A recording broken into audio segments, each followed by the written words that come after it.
تو حضرت معاذ رضی اللہ عنہ کہنے لگے لبیک یا رسول اللہ وسعدی. پھر آپ نے کہا یا معاذ، اللہ کے نبی صلی اللہ علیہ وسلم نے کہا لبیک یا رسول. حضرت معاذ رضی اللہ عنہ کہنے لگے لبیک یا رسول اللہ وسعدی. پھر تیسری مرتبہ اللہ کے نبی صلی اللہ علیہ وسلم نے کہا یا معاذ. تو اس تیسری مرتبہ کے جواب میں بھی حضرت معاذ رضی اللہ عنہ کہنے لگے لبیک یا رسول اللہ وسعدی،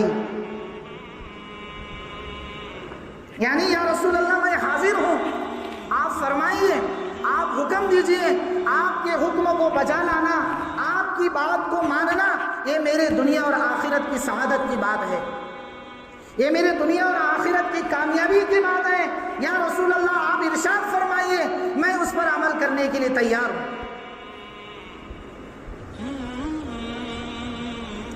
اب چھوٹا سا سوال یہ ہوتا ہے کہ اللہ کے نبی صلی اللہ علیہ وسلم حضرت معاذ رضی اللہ عنہ کو 3 مرتبہ آواز دے رہے. کتنی مرتبہ؟ 3 مرتبہ. حالانکہ حضرت معاذ رضی اللہ عنہ اللہ کے نبی صلی اللہ علیہ وسلم کے ساتھ میں بیٹھے ہوئے ہیں، پیچھے ہی بیٹھے ہوئے ہیں، اور آواز اس آدمی کو دی جاتی ہے جو بہت دور ہو. حضرت معاذ تو پیچھے بیٹھے ہوئے ہیں. اور ایک چھوٹا سا سوال یہ پیدا ہوتا ہے کہ حضرت معاذ رضی اللہ عنہ کو اللہ کے نبی صلی اللہ علیہ وسلم نے 3 مرتبہ کیوں پکارا؟ ایک ہی مرتبہ کی پکار پر وہ لبیک کہہ چکے اور حاضر باز ہیں، پیچھے کجاوے پر بیٹھے ہوئے ہیں. سیکنڈ سیٹ حضرت معاذ رضی اللہ عنہ کی ہے. اور تیسرا سوال یہ پیدا ہوتا ہے کہ حضرت معاذ رضی اللہ عنہ 3 مرتبہ کی پکارنے پر اللہ کے نبی کو جواب دے رہے ہیں اور کہہ رہے ہیں یا رسول اللہ میں ہوں، میں حاضر ہوں، آپ ارشاد فرمائیں. پھر بھی اللہ کے نبی صلی اللہ علیہ وسلم 3 مرتبہ پکار رہے ہیں.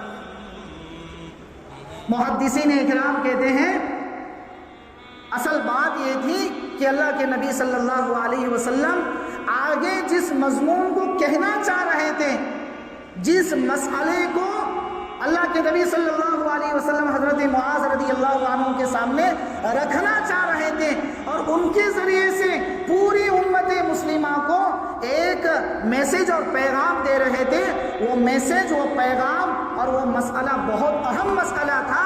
اس لیے اس مسئلے کی اہمیت کو بتلانے کے لیے اللہ کے نبی صلی اللہ علیہ وسلم نے 3 مرتبہ آواز دی. اس مسئلے کو اور اس چیز کو بتلانے کے لیے، اس بات کی اہمیت کو حضرت معاذ رضی اللہ عنہ کے دل میں بٹھانے کے لیے اللہ کے نبی صلی اللہ علیہ وسلم نے 3 مرتبہ ان کے جواب دینے کے بعد بھی ان کو ندا لگائی، آواز لگائی. اب کیا کہنا چاہ رہے تھے؟ کیا بتلانا چاہ رہے تھے؟ جب 3 مرتبہ کی آواز ہوئی تو اللہ کے نبی صلی اللہ علیہ وسلم نے کہا معاذ هل تدری ما اللہ حق علی العباد. اے معاذ تم یہ بات جانتے ہو کہ لوگوں پر، انسانیت پر، مسلمانوں پر اللہ کا کیا حق ہے؟ تو حضرت معاذ رضی اللہ عنہ کہنے لگے اللہ و رسولہ عالم. یا رسول اللہ آپ اور اللہ رب العزت اس بات کو بہتر جانتے ہیں، آپ ہی بتا دیجئے. تو آپ نے فرمایا اللہ کا بندوں پر حق یہ ہے کہ اللہ بندے اور بندیاں اور تمام امت مسلمہ اور خصوصاً 1443 کے مسلمان یہ بات اپنے دل اور دماغ میں بٹھا لیں کہ ہم پر اللہ کا حق یہ ہے کہ ہم اس طرح عبادت کریں اللہ کی جس طرح کی عبادت کا مطالبہ اللہ تعالیٰ نے بندوں سے کیا ہے.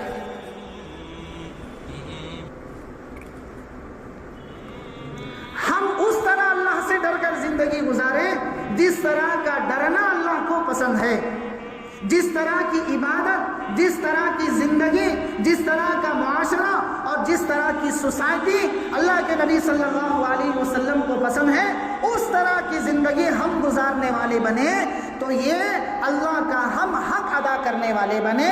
گویا کہ اللہ کے نبی صلی اللہ علیہ وسلم یہ کہنا چاہ رہے ہیں کہ ہم اپنی خواہشات کو چھوڑ کر، اپنی چاہتوں کو چھوڑ کر ہم رب چاہی زندگی گزارنے والے بنے، من چاہی زندگی کو نہ گزارنے والے بنے۔ یہ اللہ کے نبی صلی اللہ علیہ وسلم حضرت معاذ رضی اللہ عنہ کو سبق اور ایک پیغام سکھا رہے تھے، اور ان کے ذریعے سے تمام امت مسلمہ تک یہ پیغام اور میسج پہنچانا چاہ رہے تھے۔ تو اس لیے عزیز بزرگ اور دوستوں، اور بہت بڑی روایت ہے آگے، اور بہت سارے پیغامات حضرت معاذ رضی اللہ عنہ کے ذریعے اللہ کے نبی صلی اللہ علیہ وسلم نے امت تک پہنچائے ہیں، جو ہمارے لیے اور خصوصاً اس دور میں حالات اور پریشانیوں کے دور کرنے میں ایک بہت بڑی رہبری کا کردار نبھاتے ہیں۔ وہ حدیث کے الفاظ ہمارے لیے بہت بڑی رہبری کا کام دیتے ہیں، لیکن میرے عزیزوں، وقت کی قلت کی وجہ سے میں آپ کے سامنے یہیں پر اپنی بات کو ختم کرتا ہوں۔ انشاءاللہ